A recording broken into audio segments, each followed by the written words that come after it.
Getting a good night's sleep is the most important 1/3 of your life. To live a happy, healthy, and fulfilled existence. Yet, ironically, it is the least prioritized. It's never something that you want to do, nor is it easy to do when the time comes to fall asleep.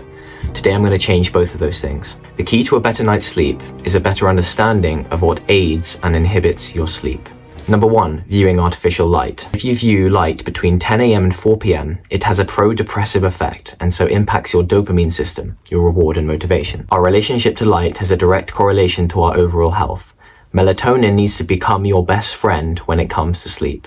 Melatonin is the sleepiness chemical. It's what makes you sleepy. And what does it need? It needs darkness to be produced. Even a smidge of light from your alarm clock, or say, for example, last night I was charging my little wireless headphones, that little bit of blue, even that small bit of light has a significant impact on your melatonin production and will massively inhibit your melatonin production. And Kristen Holmes, the vice president of performance science at Whoop, the podcast that I watched, actually wears a sleep mask. So whilst I don't myself, that might be a good port of call. If the expert's doing it, then maybe you should be too. Number 2, being a night owl is BS. To reap all of the mental and physical benefits of sleep, you must become a morning person. There isn't that much variability in how humans sleep and wake up. If there is, it is maximum 1 hour. I.e. to say that I naturally fall asleep at 9 p.m. and you 2 a.m. It's just not true. Number 3, how long should you sleep for? Consistency of timing is more important than duration when it comes to improving your sleep. Duration is important, don't get me wrong. If you're sleeping 5 hours, that's not great. But regularity is what causes or doesn't cause onset death, early mortality, significant illnesses, health problems. Wake up and go to bed at exactly the same time every day, or at the very least within a 30-minute time span. That is why the best way to cope with jet lag when traveling abroad is to wake up at the time that you normally do in your time zone, in the new time zone. It will ensure that you fall asleep at the time that you normally do.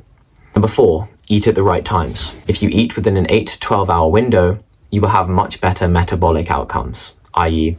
you will digest your food much better, enabling much better sleep. In addition to that, have your last meal 3 hours before you fall asleep. Why? Because the markers of sleep are exponentially better. For example, if you fall asleep at 10:30 p.m. naturally, you should not have any more food after 7:30 p.m. If you sleep at 11, no more after 8 p.m. Personally, when I'm at home, I'm actually really bad on this one. This is something that I'm going to have to work on myself because my family typically likes to eat at 8:30 and often I want to be in bed at 10:30, 11 latest.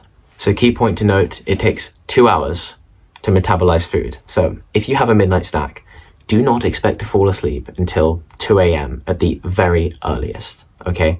Number 5, don't drink alcohol. 3 drinks will worsen your sleep quality by up to 40%. Enough said. Number 6, have more sex. Men release oxytocin after sex, which makes them feel sleepy. Enough said. Number 7, have a growth mindset. Having a growth mindset counteracts stress, thereby improving your sleep. Doctors in a positive state of mind perform diagnoses 19% faster and more accurately than doctors that are neutral. Positive employees are 31% more productive than negative employees. The foundation of a growth mindset is having good habits and behaviors. There's no way around it. Number 8, when does a sleep expert fall asleep and wake up? Kristen Holmes typically gets into bed at 9:15 p.m. and usually reads until she falls asleep at around 10 p.m. and she wakes up naturally, i.e. without an alarm clock, at 6 a.m. If you want to inherit someone's ability, mimicking their habits is a good place to start. If the sleep expert is asleep at 10 p.m. and up at 6 a.m., you would be a fool not to. At the very least, try to do the same. Now, those are my actionable steps. Here are some other myths if you want to carry on watching. If you don't, I completely understand. I don't want to waste any of your time. But here are some other myths when it comes to sleeping that are probably worth knowing about. First of all, going to the gym. Going to the gym once per day and thinking that you can rest for the rest is not okay. Individuals that sit down, i.e. like this in a chair, for more than 4 hours are linked to much higher mortality rates. Every 30 minutes to an hour of sitting, you want to stand and walk. Literally, it could be to the bathroom, could be to get a glass of water for at least 5 minutes and then get back to work. Your circadian clock, the physical, mental, and behavioral changes that occur over a 24-hour period. In 100% of mental health issues, there is some link to your circadian clock disruption. If you're awake for 2 hours between the hours of 10 p.m. and 4 a.m., you actually classify as a shift worker, an overnight worker, which will have a significant disruption to your circadian clock. The consequences of circadian clock disruption are cancer, mental health illnesses, difficulty having children, and suppressed melatonin, which enhances every single possible issue that could go wrong in the body. So, a note on shift workers. It is a huge sacrifice that they have to make.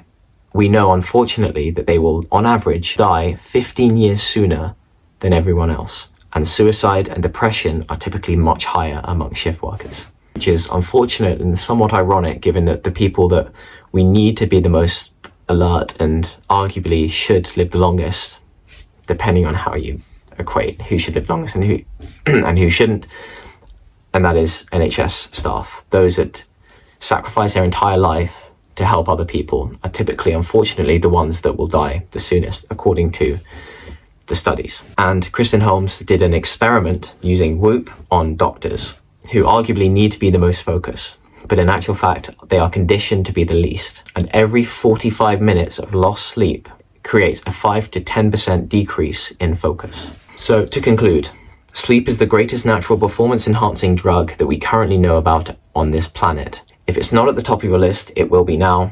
If you don't currently sleep well now, i.e. you have issues sleeping or have an unwillingness to sleep, you will no longer have this unwillingness, as long as you take action. So sleep well and take action, because if you do, you'll live longer. It's as simple or as difficult as that. Take action, and I'll catch you in the next one. Hit like, subscribe, all of that good jazz for a good conversation in the comments. I will reply to all of your comments if you comment, and it helps me with the algo as well, so more people can see this video and see the importance of getting a good night's sleep. Have a good one, and I'll catch you in the next one.